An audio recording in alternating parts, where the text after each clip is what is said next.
سەرەڕای بڵاوبوونەوەی دەیان بەڵگەنامە و زانیاری تایبەتی نیێنی لەسەر دیارنەمانیدایەتی نەوتێرێم، بەڵام تا ئێستا بەرزەنی بەو پێی سەرۆکی باڵای دەسەڵاتی ڕاپەڕاندنە لە هەرێمی کوردستان هیچ لیژنەیەکی لێکۆڵینەوەی دروست نەکردووە.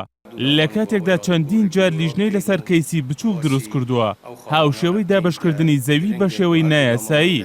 ئەم بێدەنگیەی بارزانی لە دیارنەمانیدایەتی نەوت لە کاتێکدایە کە فەرمانبەرانی هەرێم بەدەست بێ موچەییەوە دەناڵێنن و قەیرانی دەرەی 2 ساڵە بەرەوکی وڵاتیانی هەرێمی کوردستانی گرتووە.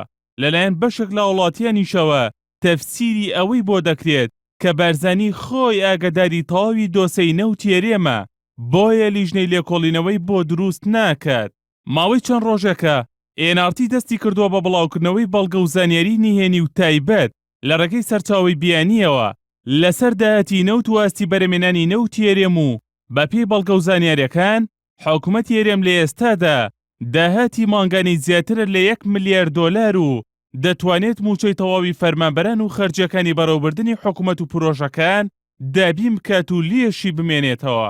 تۆمەتبارکردنی بارزانی لەلایەن بەشێک لە وڵاتیانەوە بەوەی ئاگاداری تەواوی دۆسەی نەوتە و خۆی لێبێدەنگ کردووە بۆ ئەوە دەگەڕێتەوە کە بەپێی یاسای سەرۆکایەتی هەرێمی کوردستان بارزانی سەرۆکی باڵای دەسەڵاتی ڕاپەڕاندنە و دەسەڵاتی تەواوەتی بەسەر سەرۆکی حکوومەت و وەزیری سامانە سروشتیەکاندا هەیە و ئەوان ناتوانن بەبێ بارزانی هیچ بڕیارێک بدەن. پێشتریش NRT بڵاوی کردبووەوە کە خودی بارزانی ئاگاداری تەواوی دۆسەی نەوتی هەرێمی کوردستانە. هەر بەپێی ئەو زانیارانەی لە ڕێگەی سەرچاوەی بیانی تایبەتەوە دەست NRT کەوتووە، ئاماژە بووەوە دەکەن بارزانی بێجگەلەوەی ئاگاداری پرۆسەی بەرەمێنانی نەوتە، ئاگاداری سەرجەم ئەو ژمارە بانکیانەشە کە پارەی نەوتی هەرێمی دەچێتە سەر و کۆ دەکرێتەوە. بەپێی ئەو بەڵگە و زانیاریە تایبەتانەی کە NRT بڵاوی دەکاتەوە، داهاتی نەوتی هەرێم زیاتر لە 1 ملیارد دۆلارە.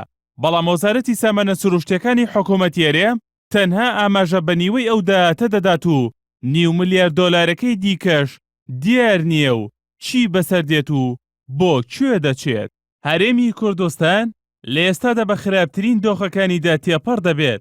لە ماوەی 24 ساڵی حکومڕانی کوردیدا فەرمانبەران موچەکانیان وەرناگرن و لە هەندێک شوێنی هەرێم دەوامی فەرمانگە و خوێندنگاکان و زانکۆکان وەستاون و قەیرانی ئابووریش بەرەو قورستر دەچێت و قەیرانی سیاسیش بەردەوامی هەیە. بەرپرسانی هەرێمیش بە تایبەتی بارزانی کە سەرۆکی باڵای دەسەڵاتی ڕاپەڕاندنە هیچ هەنگاوێکی جددی نەناوە بۆ چارەسەرکردنی کێشەکان و لانی کەم نەهێشتنی قەیرانە سیاسیەکان.